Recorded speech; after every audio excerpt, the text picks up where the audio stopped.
Welcome to part 2 of our series this year, where we are taking a Hasidic story and we are not excavating the roots of the story, but we are having a look at how the story is told and retold in successive generations.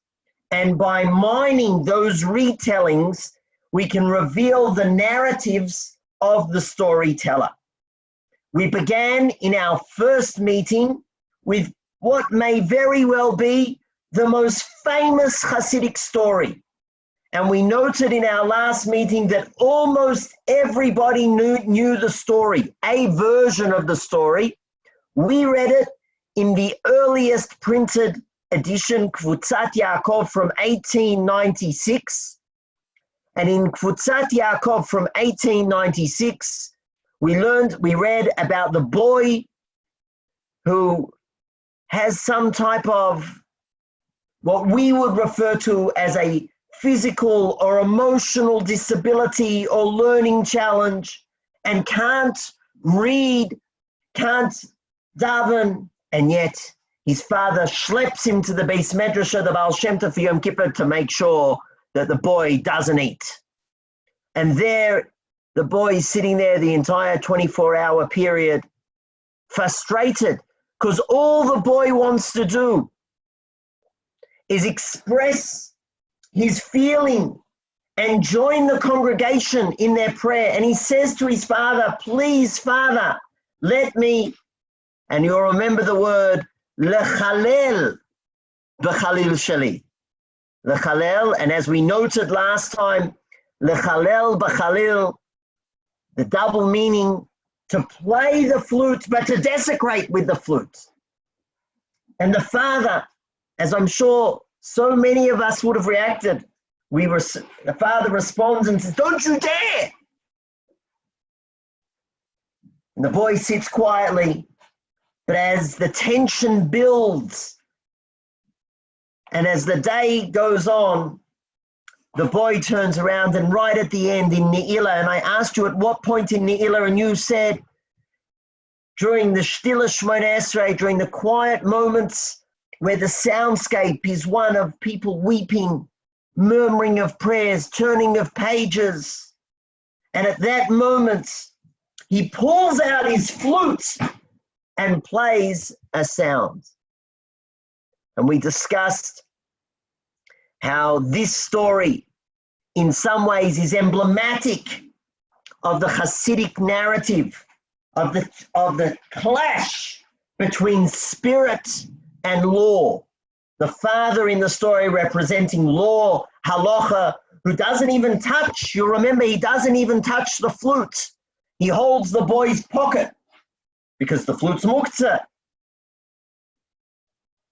And we saw how at the end of the story, we imagined, I suggested, that the father would have done what many of us would do, and that is grab the boy by the scruff of the neck and pull him out as fast as possible, promising never to go back to that shul where he was tremendously embarrassed.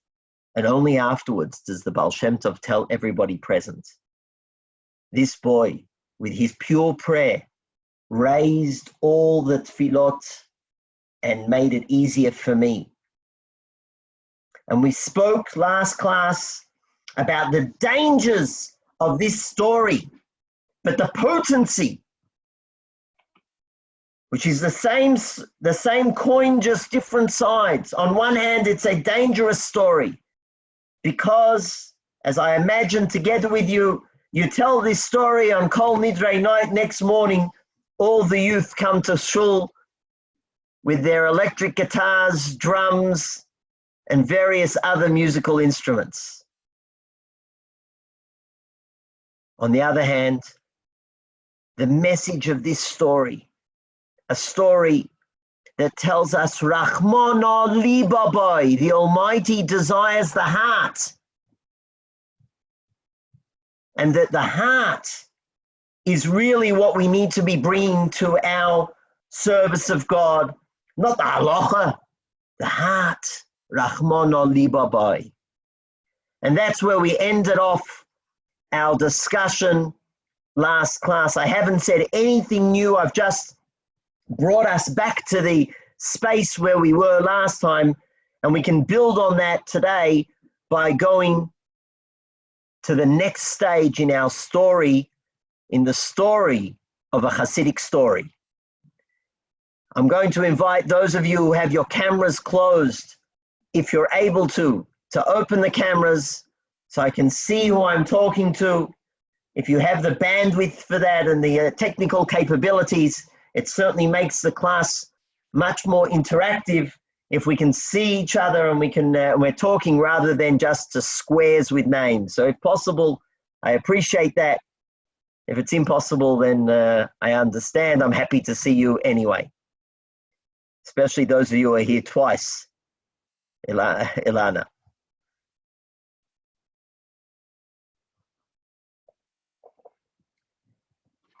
I mentioned to you that the story was so dangerous that there are those who retold the story, those within the Hasidic milieu and outside, who told this very tale, but took out the antinomian sting of the tale by replacing the flute with, and you already said what your experience with this story is, replacing the flute with, who remembers? Replacing the flute with, this is your chance. Letters. The alphabet. The alphabet. The alphabet, or Letters. someone else, what did you say? The whistling, says Leah, and both of those exist. The whistling one is the Kamarna version. Kamarna have a version of this story that was printed also in the end of the 19th century, and that story has whistling rather than playing a flute, and as you also mentioned, the alphabet story. But today I want to go in a different direction, not taking the antinomian sting out by changing the story. I want to have a look with you today and ask ourselves, is it possible to tell the same story and be truthful to the version, the earliest printed version, without it smacking of antinomianism? I think that Reuven Werber, the spokesperson for the Misnagdim last week, he was very troubled. What about halacha, said Reuven? Is it possible to tell this very story and retain and have Reuven still part of our narrative? Is he able to find a place in this story as well? So today I'd like to have a look at two versions of the story that don't change the story. They tell the same story, but they tell a different story. And both of these versions are from the 1930s. I'd like to have a look at two writers. One, a novelist from America who wrote in English, Meyer Levine. Some of you may be familiar with his volume, Hasidic Stories. We'll come back to that in a moment. And the great Hebrew writer, Shai Agnon. And I'd like to have a look at the way these two writers, both of them in the 1930s, did with this story. And it's interesting that both of these writers were honored in the same year, 1966. In 1966, Meyer Levine was awarded the Jewish Book Award for a work of fiction called The Stronghold. And in that very same year, Shai Agnon received the Nobel Prize for Literature. So two writers who have parallel career paths, and both of them retell this story in the 1930s. Both of them are faithful to the original, and I'm going to argue both of them tell a totally different story. And that's what we're going to do together over the next hour. So let us begin. You all have the source sheet. We're going to actually begin with Meyer Levine, because he published his version before Agnon did. So I'm going to share my screen with you. It's on page 2 of the source sheets that you should have received. There's an image of Meyer Levine, and his work was first called The Golden Mountain, Marvelous Tales of Rabbi Israel Baal Shem and of his great-grandson, Rabbi Nachman, retold from Hebrew, Yiddish, and German sources.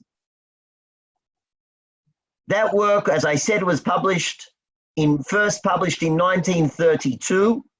It subsequently went through a number of reprintings, 4 reprintings, and changed its title. It was called Classic Hasidic Stories, and then finally the version that I have, and I understand that some of you also, Yisrael told me he has this as well, this version just entitled Hasidic Stories. Who's familiar with this book? Who's seen it? If you can just give me a wave or raise of a hand if if you have a copy of this or you've seen it. Anyone here from Chicago? Oh, very nice, Leah. So Meyer Levine was from Chicago. He made Aliyah and lived in Kibbutz Yagur, but originally from Chicago. So Meyer Levine, let's have a look at the source. Maybe just one little point before we get into what he actually wrote. I don't know how to explain what I'm about to tell you. But 10 years ago, in the year 2010, this book was translated into Romanian. I don't know what to say. I can just show you. You can have a look at the front cover. Can you see the front cover? Is that on your screen yet? Yeah, there you are. There you are. Translated into Romanian.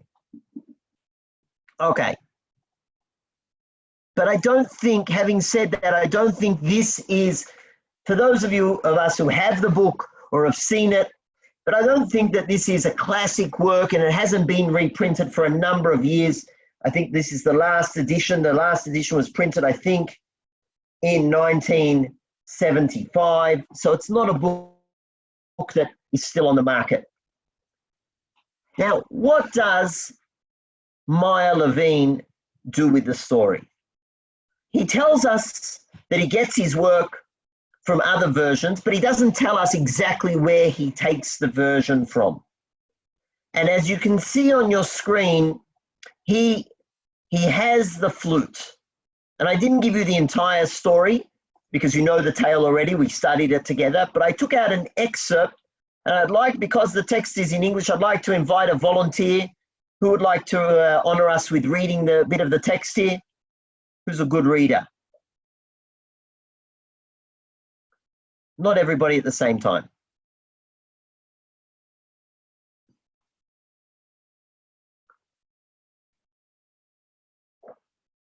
Thank you, Leah. Go ahead, Leah. I'm Anne. Sorry, Anne. Thank you, Anne. Okay, so the boys' song. Then the moment came for the prayer of Musaf to be said. David saw the men all about him raise their little books and read out of them in praying, singing voices. He saw his father do as the other men did. Then David pulled at his father's arm. "Father," he said, "I too want to sing. I have my flute in my pocket. I'll take it out and sing." Thank you. Stop there for a moment. Anne, what do we see in this version of the story? Just from this first, what changes has Meyer Levine done to the story so far, besides rendering it in English? Boy has a name. First of all, the boy has a name, right? So he gives the boy a name. He wants to identify the boy, give him a personality. Very nice. What else? I'm not sure what to make of that. Okay, so I'll come to you in a second. I'm not sure. I agree with Reuben. I'm not sure what to make of it. If this was Buba who did that, then I would say this was Buba trying to create an I-thou relationship rather than the distant relationship, but Buba doesn't do that. And when Rebuba copies the story, he doesn't give the boy a name. So I don't know what Maya Levine's doing by giving the boy a name, but yes, Reuven's right. Yisrael wants to add a second point. Go ahead, Yisrael. The boy wants to sing. He wants to sing. Mhm. He wants to sing. He hears everybody singing. Let me take my flute out because I want to sing. Yeah, that's strange. Maybe they can play a flute. Strange. Different. Continue, Anne. Bavakasha. Until the prayer of Mincha, he did not move. But when the men arose to repeat the Mincha prayer, the boy also rose. Father, he said, I too want to sing. I too want to sing. Emphasis is on singing. Go ahead. His father whispered quickly, where have you got your life? Here, Your fife. Fife. Excuse me. Where have you got your fife? Here in my pocket. Let me see it. David drew out his fife and showed it to his father. His father seized it out of his hand. Let me hold it for you, he said. Okay, what's going on over here? What happened to the story? He took The father is willing to confine the fife. That's right. Thank you, Aviva. He's willing in the previous story, he's willing to confiscate, which was something instinctively last week that we said that if we were the parent, that's what we would do. There's a problem, put it aside, confiscate it, get it out of reach. But what happened last week? Penina, are you with us? What do you remember from last week? What did the father do last week, Penina? The pocket, He held the pocket. Why did he hold the pocket? so he wouldn't be touch muktzah. Muktzah. He was worried about muktzah. Here, in Levine's version, doesn't seem to be worried about muktzah anymore. This is no longer a clash of law. The boy wants to sing. The father's worried. What's the father worried about? He's not worried about halacha because he's willing to touch the musical instrument. So what is he worried about? He's worried that the boy will disturb the davening. He's worried that the boy might disturb the davening. He's worried about the decorum. Where does Yisrael get that? I know that Yisrael has a copy of this book. I don't know if he had a look, but on the sheet, I didn't put this line right at the beginning of the story. When the father first realizes that the boy has brought his flute with him, the father says to him, "Be still," he whispered. "Do you want to make the rabbi angry? Be still." What's he worried about?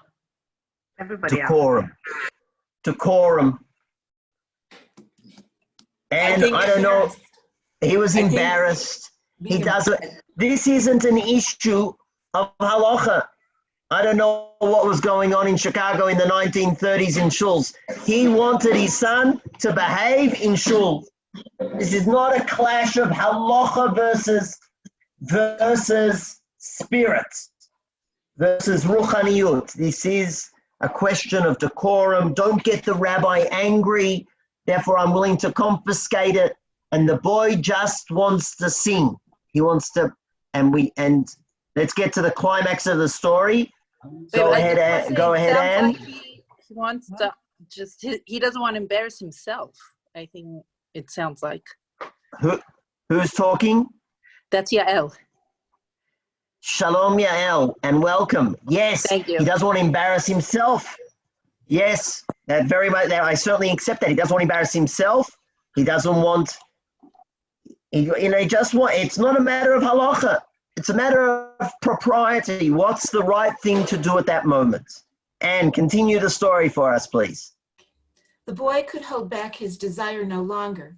He seized the flute from his father's hand, set it to his mouth, and began to play his music. A silence of terror fell upon the congregation. Aghast, they looked upon the boy. Their backs cringed, as if they waited instantly for the walls to fall upon them. But a flood of joy came over the countenance of Rabbi Israel. He raised his spread palms over the boy David. "The cloud is pierced and broken," cried the master of the name, "and evil is scattered from over the face of the earth." Thank you very much, Anne. for volunteering and for reading so nicely. The boy over here, we can see is interested in not in breaking halacha. That's not the challenge in front of us. There is a different challenge. And the truth is that the climax of Levin's version is a little bit, leaves us wanting. And I think that we end off wondering, 1 second, what's the message of the story? It's no longer about Rahman Ali Babai. The Baal Shem Tov never uses those words. He just says the clouds have been pierced. Okay, great. Shkoyach, the clouds are pierced. But with what? And what's the message the reader's left to ponder? Is the message perhaps the importance of song? Or perhaps, to go a little bit deeper, the message is participation. I don't know. One thing I'm clear about is that what's missing over here is clarity. The Baal Shem Tov never tells us why the boy has managed to pierce the heavens. Do you hear that? So while we have a great version, take you in a second, Yisrael. While we have a great version that has retained the original flute, he's telling a different story. It's no longer Rahman Ali Babai, and it's a little bit disappointing. Yisrael, a comment, and then I want to move on, take Levine one step further to get to Agnon. Go ahead, Yisrael. First of all, I didn't read the introduction in the book, but I think the story misses the drama. It also places the event in Mincha, not in the Ela. So it misses... No. Go ahead, sorry, finish what you're saying. I think it misses the whole drama and the climax of the way the original version reads. And it's a much softer version. Yes. Just your small comment that it happens actually in the Ela, just not on my sheet, it doesn't. You can have a look at your copy. It happens in the Ela, but you're right. The story doesn't have the drama. It doesn't have the kick. It doesn't have the sting. It leaves one wanting. The truth is, my friends, that yes, go ahead. Go ahead, Safta. Go ahead. Can I speak? Yes, go ahead. If you look at the words, he uses the word sing. He doesn't say I want to play. He says I want to sing. Yeah, I understand that. And soul sings. It means something very profound. And I think that that it's interesting that this writer uses the word sing over and over. Father, I want to sing. It's like my soul wants to sing. It means my soul is yearning for something, and I want to find expression in that. And I think that might be meaningful. That might be the key to this. Yes, thank you. I see that's the advantage when you have a class like this and you have a musician participating in the class, a writer of songs. My mother-in-law is a well-known writer. I'm sure many of you are familiar with the song Shabbos is Going Away. Who's familiar with that song? Shabbos is going away. Who's heard it? Right? Yisrael, some of you have heard that. My mother-in-law, may she be blessed and live long, was the person who wrote that song. So when you have someone you didn't know that. Worth coming today just to learn that. You didn't know that Efrat has the original author of that song. So it takes a musician to pick up on that, someone who's sensitive to music, and see that the singing is the strong element in this story. I think that's definitely true. I still don't think, and I agree with Yisrael, that it doesn't have the drama that the previous version has. Mm-hmm. Let me just share with you one more point about Levine. I've gone back to the Romanian version, but I'm going to move across. There's some images of what he looked like. This is the back cover of the 1966 edition.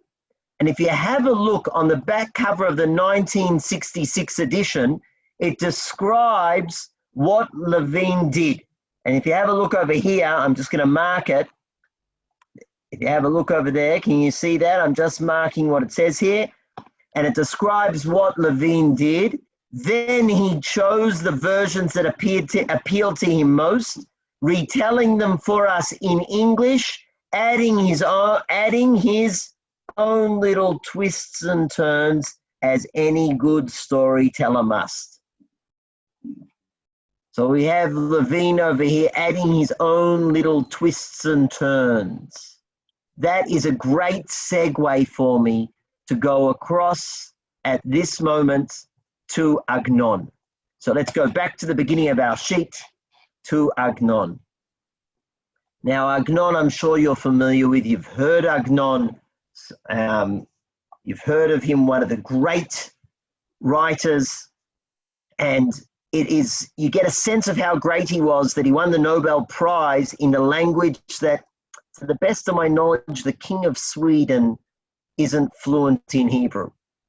And every time I read Agnon, I can't believe that they gave him the prize. They couldn't have even understood how deep he is, because every line in Agnon is a midrash or a Gemara or a line in B'divrei Chazal that Agnon uses the phrase and brings it into the text. And I find the more I learn, the more I appreciate Agnon. Now, Agnon also was very self-reflective. He looked at himself and was very aware of what he was doing. And in one of his works that was published posthumously, a semi-autobiographical work called Me'atzmi El Atzmi, Agnon has a short line where he has something to say about retelling Hasidic tales. Says Agnon, I'm at the top of the page, Ho'il v'nagati b'sipurei ma'asiyot, omar bahem davar. Since I've mentioned stories, tales, oh man, I've got a small comment to say about them. Kol sheyesh lo makor, any story that has a source, kra et hamakor, read the source, uzrok et ha'ibud ha'sifruti, and toss the literary reworking. V'chol she'ein lo makor, and any story that has no source, im asahu meshorer, if a poet wrote that story, dino kedin divrei shir, then it is like it's like poetry. You can read it, look at it like poetry. No, you're not reading a source, but it's like poetry. Asahu stam mechaber, if a person wrote it, some author who's not a poet, salek eincha mimenu, remove your eye from it. Mibilti yecholet hamechaber la'asot sipur, since the author himself wasn't able to create a story, tala oto b'chasidim or b'sipurei am. He said, the author said, well, it's certainly a Hasidic tale or it's a folk tale because I couldn't make up a story. So Agnon has a very negative view about reworking Hasidic tales. And the truth is, and I don't know that if he would have been aware, and I have no evidence to suggest he actually had seen Levin's work, but if he would have seen Levin's work, he would have been very clear and he would have said, Zrok et ha'ibud ha'sifruti, get rid of it. I'm not going to throw it out, I'll just put it aside. The truth is, if we were to listen to Agnon's advice, we probably wouldn't go any further and have a look at Agnon's version himself. Because Agnon would say, go and read the original. But if we didn't have a look at what Agnon does to this, we would miss out on a moment of literary greatness. What does Agnon do? Where does the story appear in the canon of Agnon's works. In 1938, Agnon published the first volume in what was to be a series. The series never eventuated. It was supposed to be a series that was for each of the festivals. Agnon only published one volume in the series. He didn't continue. And he didn't continue with the series because, he tells us, he was plagiarized. And he was very troubled by the fact that other people had plagiarized this first volume. And the volume was entitled Yamim Noraim. What's this version, what's this book, Yamim Noraim? Yamim Noraim, as I said, was published in 1938. 10,000 copies were published in Jerusalem. 5,000 copies were sent to the 20th Zionist Congress in Zurich and given out to all the participants at the 20th Zionist Congress. And 5,000 copies were distributed to subscribers of Haaretz newspaper in Palestine. The work was, which is fascinating, right? We have such a different vision of readers of Haaretz. They each received one of these for Rosh Hashanah 1938. On your sheet, you can see an image of that first version, first edition. The work was so popular that in that same year, the Schocken Publishing House republished the work in Leipzig for a European audience. Yisrael, you've got a Leipzig edition. You're holding one up there, Yisrael. What do you No, I grant? have the first English edition. Oh, the first English edition. Yeah, that was done by Schocken. Schocken. It was by- in Hold New on a York. second. Hold on with the English. Before we get to the English, the work was published the second time, as I said, in 1938 in Leipzig. It was published again in 1948 and then again in 1956, all in Agnon's lifetime. It is now part of the collected works of Agnon. An abridged English edition was published in 1948 under the title Days of Awe. That's what Yisrael is brandishing. Can you hold that up to the camera for us, Yisrael?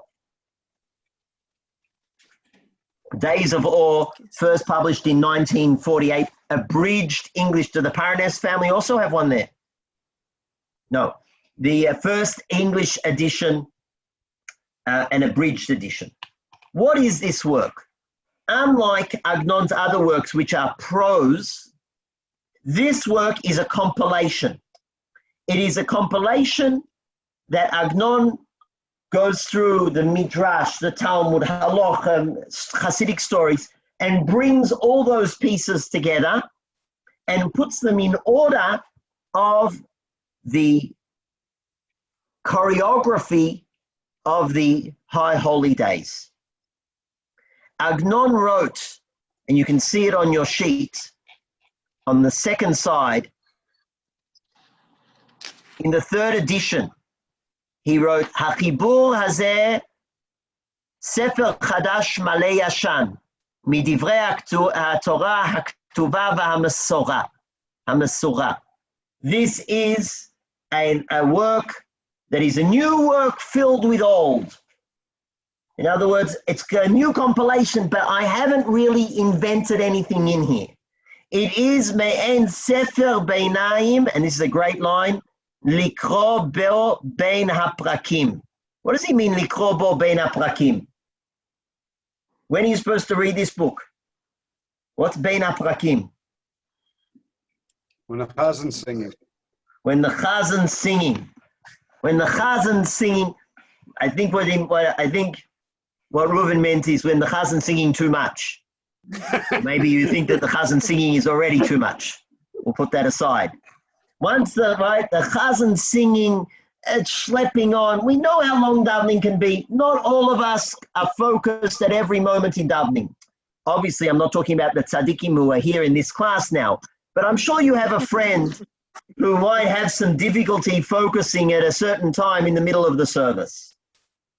Says Agnon, I'm going to provide an answer. Instead of talking in the middle of davening, you know what we got? You know what you're going to do? You can read, have a look at this book. And the service and a place has a bit of halacha, a bit of midrash, a Hasidic story about that part of the service. And I can tell you it's really a lovely work. And if you do have a friend like that who finds it sometimes a little bit difficult to concentrate, this is a great gift in Hebrew or even the abridged version.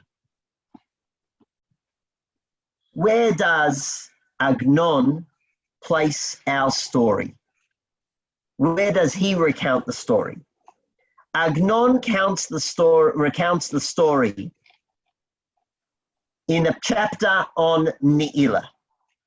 In the chapter on Ne'ilah, towards the end of the service, and I want you to focus, I've given you here on the sheet, the headings, just the headings of the various parts of Agnon's work. And Agnon says in Ne'ilah, what time we pray Ne'ilah, what's the significance of Ne'ilah, the particular Kaddish, which we all know has a certain nigun, a special tune for Ne'ilah, different than any other tefillah.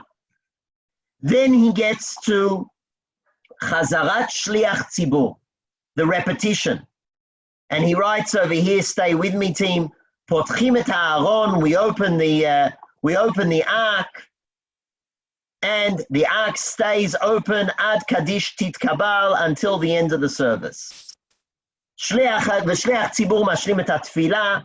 The shliach tzibur completes his entire prayer. V'omrim avinu malkeinu. V'shliach tzibur omer Shema Yisrael pa'am achat. V'tzibur onim acharav pa'am achat b'kol ram. He's describing what we would definitely call the crescendo of the Yom Kippur davening, where regardless of where you've been the entire day, we know at that moment that Am Yisrael packs into the shuls, is standing on the rafters outside the windows for those moments where we all recite Shema Yisrael at the same time. And after we say Shema Yisrael, the Shliach Tzibur says Kaddish, Benigun Shel Simcha, because we are certain, says Agnon, that the Almighty has accepted our prayers. Agnon adds that he saw in Yerushalayim that after the Kaddish, people, Hasidim, dance around together with the Shliach Tzibur, and they sing a particular song. Tiskabel tzloisoin uvaosoin, the whole Yisrael, our prayers have been accepted. Our requests, the requests of all of Israel, have been accepted by the Almighty. Where are we in the service, my friends? Where are we? We're at the end. This is the end. The end after Ne'ilah. We're at the end of Ne'ilah. Shofar. What the only thing left, says Sarah Jo correctly, is the shofar. And at that moment, Agnon recounts the story of Hechalil. And he recounts it faithfully. And at the bottom of the page, he writes that it's from Kahal Hasidim HaChadash, one of the versions, one of those early versions that was first printed in 1902 that we discussed last class. And Agnon recounts the story faithfully. He has the boy being mechalel b'chalil. He has him playing, desecrating but where is the boy doing it? This is not in the Shtila Shmoneh Esrei. This is not in the moment that the soundscape is silent. This is a moment that davening has finished. It's all over.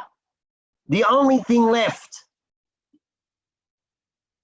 is to blow a simple instrument, to sound a simple instrument. What's that instrument? Is it the shofar or is it the Halil?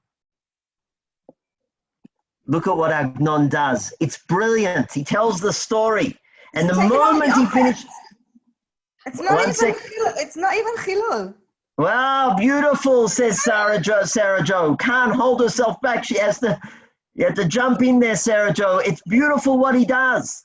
He keeps the story in the original, but by moving it, by recalibrating the story, we thought last class that the boy blew the flute during the Stille Shmoyne Esrei, that he pierced the silent soundscape. No, says Agnon, by moving the story to the end of the service, it is not a chilul.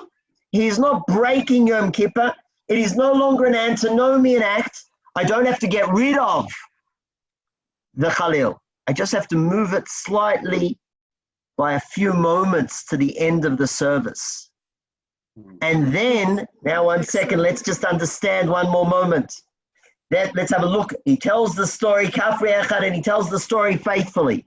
And the moment he finishes the story, without a new heading, and Yisrael, you'll have a look at your English version. In your English version, he has a new heading, and that shows me that the English abridged version missed this point.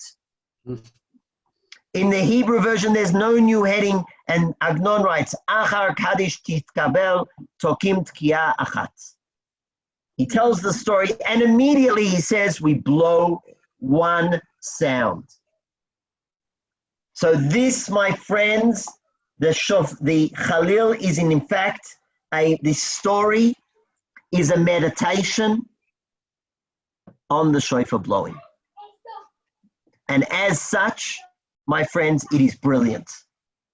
Because Agnon immediately afterwards goes through a discussion of the shofar. And he goes through and discusses the shofar. Why do we blow the shofar? You tell me, why do we blow the shofar? Agnon has a list of reasons. You know some of them. Why do we blow the shofar at the end of the service? Yovel. Zecher Yovel. Very good. Who said that? Leah. Yeah. Leah says it's reminiscent of the shofar that we blew on the Jubilee year in Yovel, in the Yovel year to release all the slaves. Beautiful. One reason. Who's got another reason? Who remembers other reasons? I know, we're too far away from Rosh Hashanah. That's the problem. So you don't remember. You know. It's listed. It's listed here. It's what? Shofar of Geula. Shofar of Geula. It's listed here. It's listed. It's You have, listed. right, I've got, yes, Shofar Shel Zikaron. That's what Agnon does. He has a list of all the different reasons. Thanks for noticing on the sheet. Mm-hmm. The shofar is Zecher Matan Torah. The shofar is because the Shechina has left our shul. The shofar is to remember the ayel of Yitzchak. The shofar is a victory blow. And what Agnon is doing here is he's adding another reason why we blow the shofar. Says Agnon, why do we blow the shofar? We're blowing the shofar at the end of Yom Kippur, when we've exhausted all our words, when we no longer have something to say. We've said all the prayers. We've said all the Avinu Malkeinus. We've said the Vidui. What else can I do at that last moment? The only thing left is to express myself with my inner neshama, with the breath, the pure breath that is even beyond words.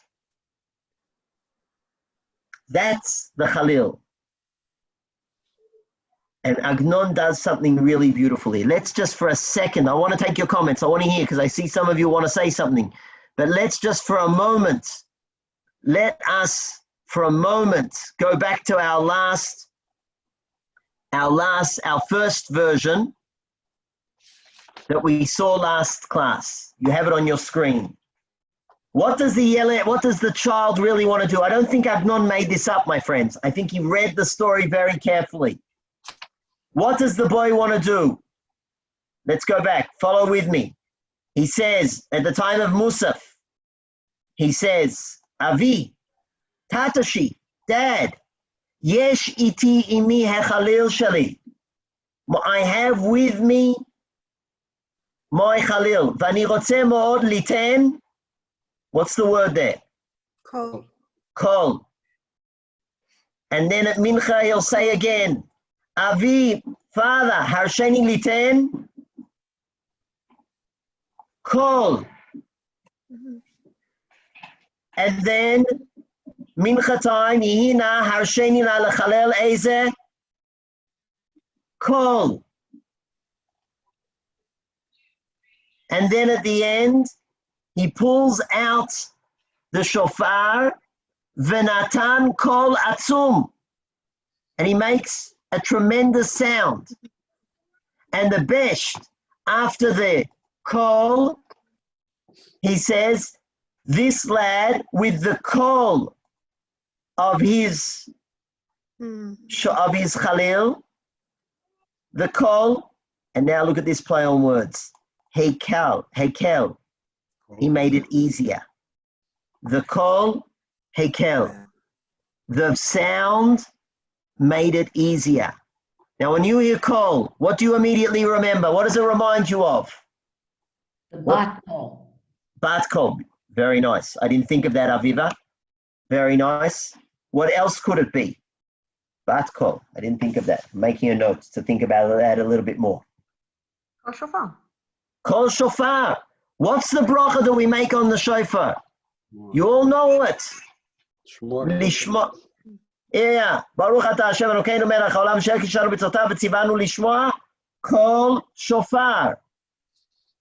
This is a meditation, my friends, on the shofar.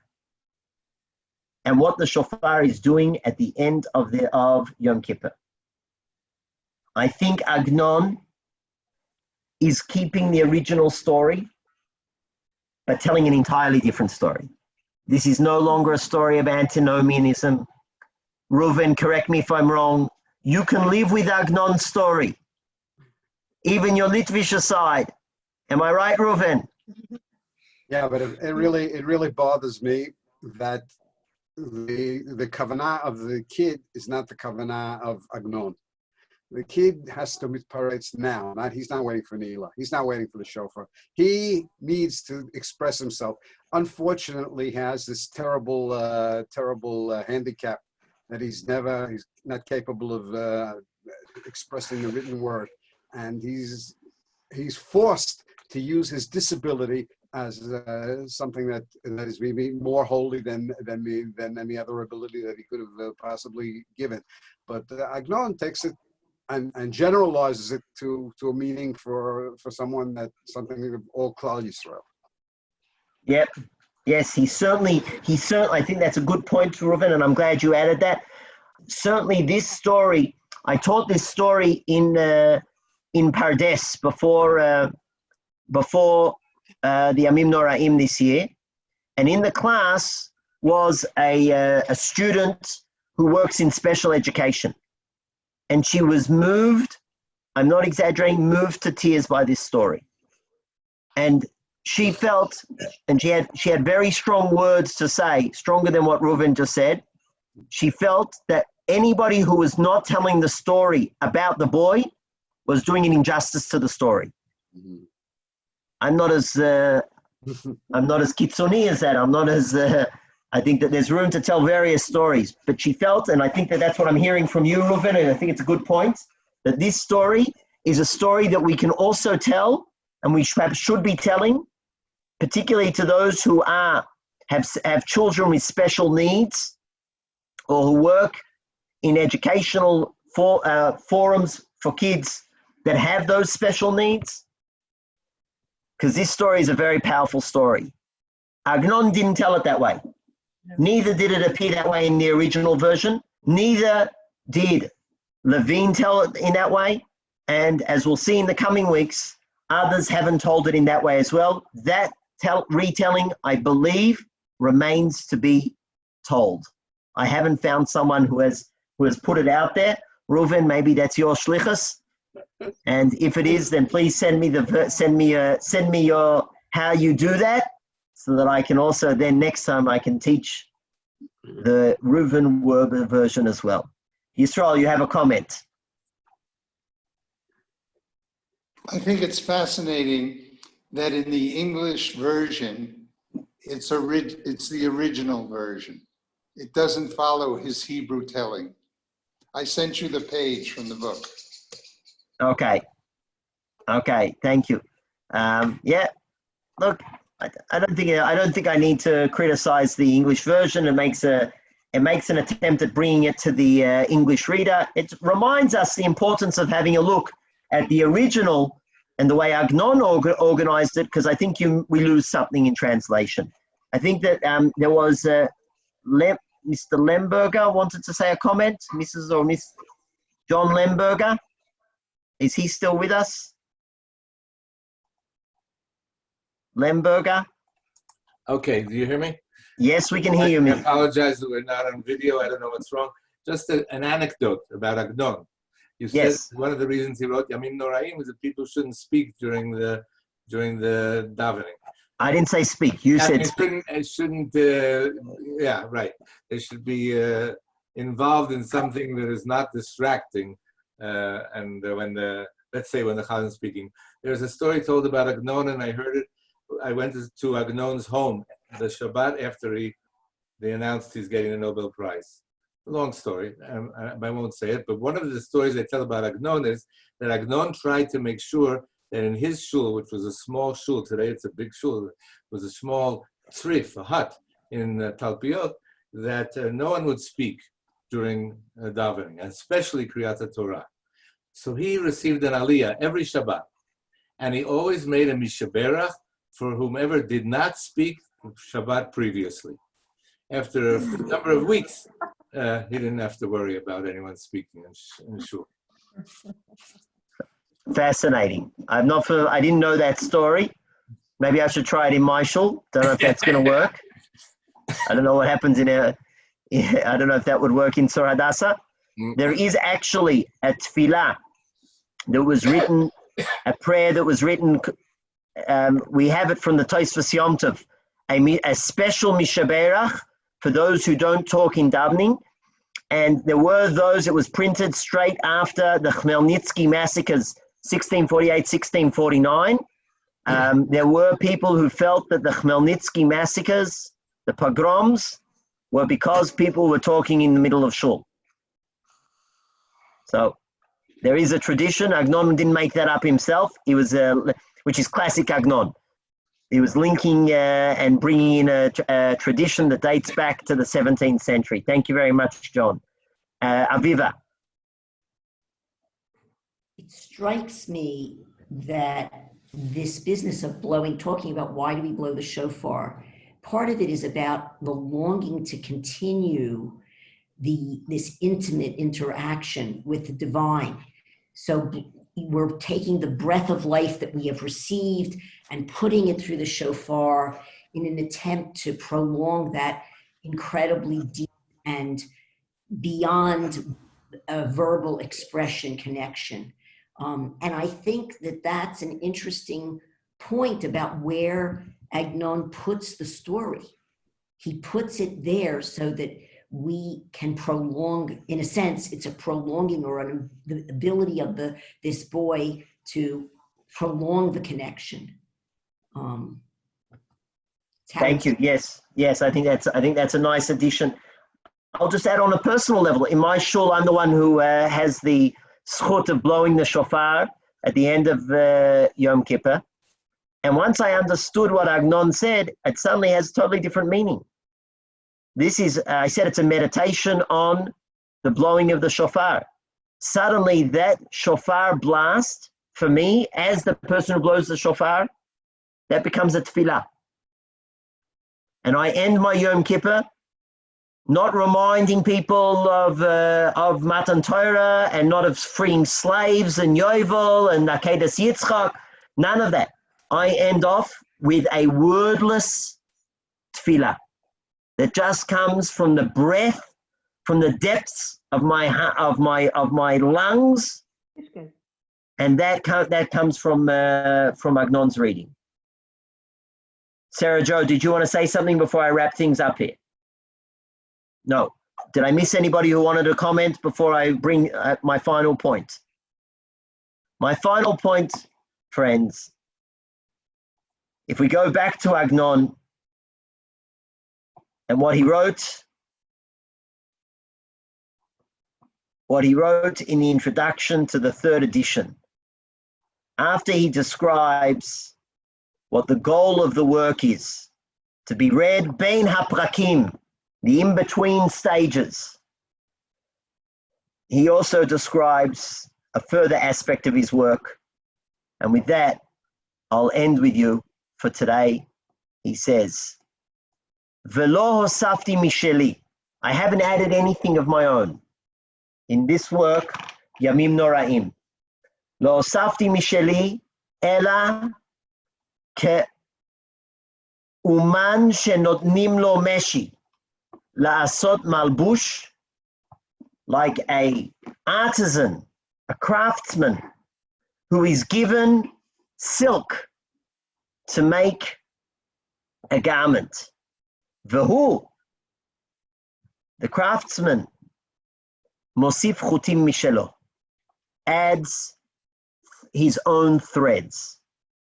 And that's exactly what I think Agnon does over here.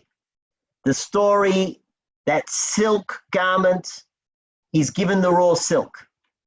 But the way he sews that into the narrative creates the garment. The silk was beautiful beforehand, but now I can wear it in a different way. So to conclude for today, we started off by talking about a story that's antinomian, the clash between law and spirit. And we saw how there are versions, we mentioned how there are versions that try to distance that clash by taking the flute and throwing the flute out and replacing it with alphabet or with whistling. And we saw today how writers could retain the original version, but still avoid that clash of antinomianism of law and spirit, either by ignoring it and keeping the flute but not really giving it much space, that was Levine, or by sewing it into a different place in the narrative, which is what Agnon did. When we return next week, my friends, we will have a look at a different working, an internal Hasidic reworking of the story that is concerned about the antinomianism and gets rid of the antinomianism, but adds all these extra elements. And we'll try to understand where those elements come from. All that and more when we regroup next week. Shabbat Shalom to everybody. Shalom. Shalom, everybody. Shalom, shalom. Bye. Thank you very much. Shabbat Shalom. Thank you. Shabbat Shalom.